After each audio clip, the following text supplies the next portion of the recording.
What's up, everyone? Welcome to another episode of Fordham Firesides. This is episode 5, and today I have my very first female guest, Carmela Pijaca. How are you doing, Exciting. Carmela? I'm good. How are you? Thanks for having me. I'm great. Thanks for coming on. How's it feel? I'm a little nervous with all the cameras. It's all right. It's easier than it looks. It's just a conversation. So, Carmela, the reason I know you is because this past August, you were an orientation coordinator. Correct. And that means that you run the entire orientation program, which consists of orientation leaders, which in turn orientate the incoming freshmen. But this is a long job for you. You started it like January. January. Okay. So why don't you give me the rundown? Okay. How did you let's go back to the beginning. How did you apply for it? What was that process like?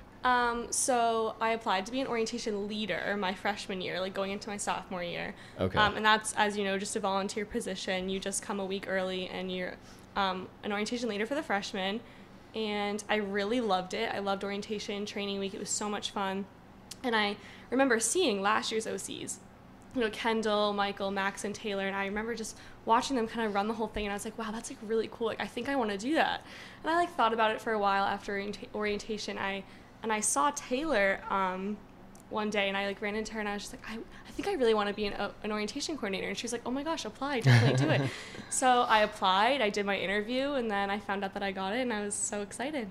Yeah, it seems like it was a great time. I was an orientation leader also, and I actually thought about applying, but I ended up going abroad. So it didn't work out. But yeah, no, you got on, so good for you. But and so that was November of last year. That was I found out that I got the position November of last year, and it's a year-long internship, so it starts in January and goes until December. So we had to come a week early in January and plan and then run the transfer orientation. So that's what we did, and then throughout the spring we just held interviews and did that to pick the new orientation team. And then in the summer, we planned the summer orientation programs and got ready for August. So it's a legitimate job. It is a legitimate job. I am employed by Fordham University. Yeah. So that's why a lot of people who are going to be seniors don't end up doing it. Yeah. Because they want to have like other internships. Jobs, internships, yeah. Okay. So yeah, I can't actually think. I mean, I've only been in OL for 2 years, and both times it was like an exclusively junior group of OCs. Yeah, it's usually juniors that apply. Yeah.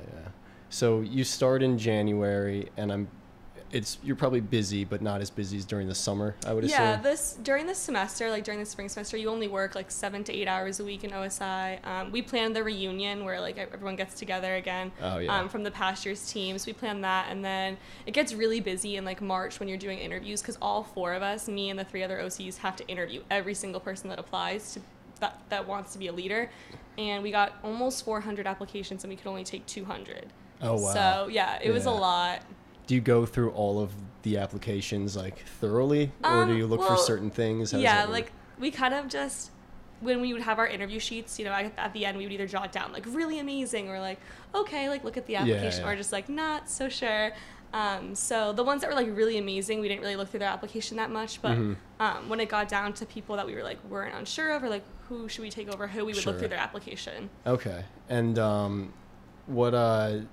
how do you go from does everyone that applies, do they make it to the interview stage? Yeah, everyone that applies gets an interview. Okay, so you get like the complete look at like who the person is before you make the decision. And for the returning people, would you say it's easier for them? Yeah, I mean, if you're a returner, you already know what's like going on and what's going to happen. So we pretty much, it's much easier for you. It's not a bias thing. You just know they've done it before. Yeah, we just know that they've done it. It's not a bias thing. We just know that they've like done it before and that they'd be good. Of course. Yeah. So you work with 3 other OCs, and I'm guessing you guys spent a lot of time together. So yeah, we did. You ended up being pretty close with them? Yeah, it was really funny because I had class with Peggy Smith my freshman year. She was one of the orientation coordinators for training and staff development, along with Mark Duffy. And I had kind of heard of Mark Duffy before, too, and I like didn't really know who Kimona was. Yeah. But we got super close. Like, during the spring semester, after interviews, I think, is when we started to get really close. And then summer, we literally spent 24/7 with each other, working even like during training and during August orientation, we would work from 5 a.m. to midnight. We got really, really close. Yeah. What are the hours like during the summer? Is it 5 days a week? Yeah, it's 5 days a week, like 10 to 5. Okay. And do you live on campus then? I have an apartment off campus. Okay. But like, assuming someone didn't... Right, you would live off campus. Yeah. You would live on campus, yeah. Yeah, but you're in this area, basically. And what do you have to like plan specifically? Like, what's like the hardest part? What's like the biggest events that you have to plan during the summer for orientation specifically? So my position specifically was operations and logistics. Okay. So I handled all like the event setups, all like the tech needs, the catering, everything basically that is like behind the scenes that needs to be set up, I handled. And so it was really overwhelming at the beginning of the semester. I would look through like last year's like Google Drive to kind of see what it was like. And so basically I created like setup memos and setup diagrams for all the summer orientation programs. Yeah. And those like around, I don't know, a couple hundred come to, so it's not like a huge deal. Sure. But it's the first time that I've had like so much responsibility in a job, and like if one thing goes wrong, like I have to fix it and I have to like problem solve. So, but it was really fun. The SOPs were a lot of fun.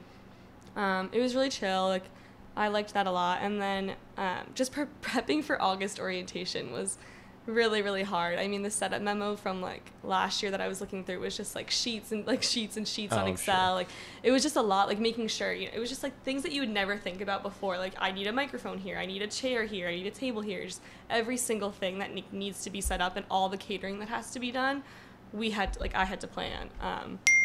And it was actually really cool because I got to attend the building meetings in OSI. So every Tuesday before a summer orientation program or orientation, I had to sit in a meeting with the head of campus ops, the head of public safety, all these really big shot guys, and and they would have to listen to me and like take me seriously about like what I needed done. Like I need chairs here, I need mics here, this is how I need like catering set up, and they'd be like, okay. Nice. So wait, how the OSI and the faculty and stuff, they're involved obviously, but everything is almost exclusively run by you guys. Yeah. Correct? Us, and then we had a graduate intern help us this summer. Yeah. So Sam Trunkett, she lives in Oregon, but she moved here for the summer and worked with us. And then our boss, Sarah Horax, the director for student information. She's not here anymore. She left. Oh, really? Yeah, she works somewhere else now, but she was here for orientation. But yeah, so it's the four of us running the whole thing. Okay. Huh. And so you get caterers and stuff, but I also know during orientation training, you have like guest speakers, and do you have to book all those people too? Yeah, we had to book all those people. Peggy and Mark handled a lot of the training schedule because they're the OCs for training and staff development. So they handled a lot of the bookings for like what went on during the days in training. Sure. But we all planned the night events together. So like your partner, like the night events during training, partner prom, capture the flag, trivia, all that fun stuff. All right. And then what about the like Ed Garrity and the guest speakers for the freshmen? I know that they come probably every year. Yeah, we have like those. It's pretty much the same guest speakers every year, so we just have to reach out to them again and make sure that their contracts are all good. Okay. Yeah, so that's probably like not that's not too bad. Some of the other stuff. That's some of the other stuff, yeah. So what would you say are like common myths or assumptions people have about being an OC? Like, I think everyone knows that it's hard work, but maybe beyond that, they don't understand. Like, I think people don't know how much work we actually do, and like how like it's a real job. And how much responsibility I have. I didn't know that last year when I was an orientation leader. Like I just thought, I thought it was like a president of a club or something that was just running the. Like I had no idea that they were there working the whole entire summer planning all this. Like, I don't think people realize like how much responsibility that we are given. But yeah, that's definitely a lot. Yeah. So what were some of the more like specific challenges for you? Like what parts did you find the most difficult when it came to training and planning all that stuff? Well, yeah, the most difficult part was planning training and actual August orientation, because the summer orientation programs weren't that bad. I think the most difficult part for me was making sure that I had everything correct in the setup memo, because like if there weren't enough chairs or if the stage wasn't set up correctly for like Father McShane or something, like that was on me. And so that was really stressful. I just had to make sure that everything was set up perfectly. So, like on opening day and on academic day, student life day, I was running around to like all the different locations, making sure everything was set up and everything was perfect. Another thing that was super difficult for me was name tags. So you know how everyone gets a name tag, the orientation leaders and new students. I'm tasked with making all of those. Oh, no. That's another one of my things. Yeah, so I had to learn how to make all of those, and it's a lot of work. I'm sure. It was really difficult to learn. But, like, once you get the hang of it, it goes fast. But it was really hard learning how to make that. And on opening day, some of the name tags didn't get delivered to the res halls, or they got lost somehow. Not really sure. So on opening day, I was running back and forth from res halls to OSI, like, to print more name tags, running them back. Thankfully, they were already done. I just had to print them. But name tags were, like, the death of me this summer. And during opening day and all those and all the days of training, you guys are wearing like suits, right? Yeah. Oh my gosh. Yeah. In like 85-degree weather, I'm running around in like my blazer, just like dripping sweat. I feel more bad for Mark. He was in like a full suit. Like I was just in like a skirt and a blazer. Still, I'm sure that's a lot. Yeah. Like, we get to wear shorts and t-shirts. I know. And, I was trying to have the golf carts drive me around everywhere. yeah, I'd be all over that for sure. So, are you looking? Did you miss being a leader at all at certain points? Yeah, I definitely did. Like, I missed having that connection with a small group and, like, having my own students. Because, you know, my roommates were orientation leaders, too, and they just kept talking about, like, their groups. Like, even during training, like, your groups get so close, like, you and the other leaders that are in your group. And so I kind of missed that. Like, I missed, like, participating in trivia and, like, I still got to, like, have fun at partner prom and stuff, but it's still, like, you're still running the whole thing. You're still working, so you have to, like, make sure everything's going smoothly. You don't just get to, like, have fun and enjoy it. Oh, yeah. I definitely missed that. I, like, loved this being an OC, and I wouldn't have trained it for the world, but I'm excited to be a leader next year, for sure. Are you going to go for leader, or are you going to go for captain? I got to go for captain. Yeah. Is that what happens to most of, like, the former OCs, just go to captain? Yeah, we made them all captains. I'm sure. They're definitely the best equipped. Yeah. I'm sure you guys have the easiest time of getting back on. Yeah. And so you're still doing it right now, technically, and is that through October or until November? It technically ends in December. Oh, okay. But yeah, like I'm sure we won't. So exactly like a full year. Yeah, it's a full year. Yeah. The fall semester we're not really doing that much though. We're just kind of recruiting for next year's OCs, trying to pick that. The application went out, so we're gonna do like interviews for that. And it's a lot of survey entry. So all the surveys that freshmen filled out, we have to input into the computers. Do you have to go through all of the answers? Yeah, we have to click every single answer. 4, 5. What was your favorite part of orientation? Do you have to write a report on like? We just have to put it in like an org sync form. Oh yeah. So. And it just kind of goes away. Yeah. So, this is like, I guess being an orientation coordinator would fall into the realm of like event planning. I guess you'd say. Is that anything like similar to what you want to do with your career? Yeah, like so when I first applied for this job, I applied for the marketing and communications position.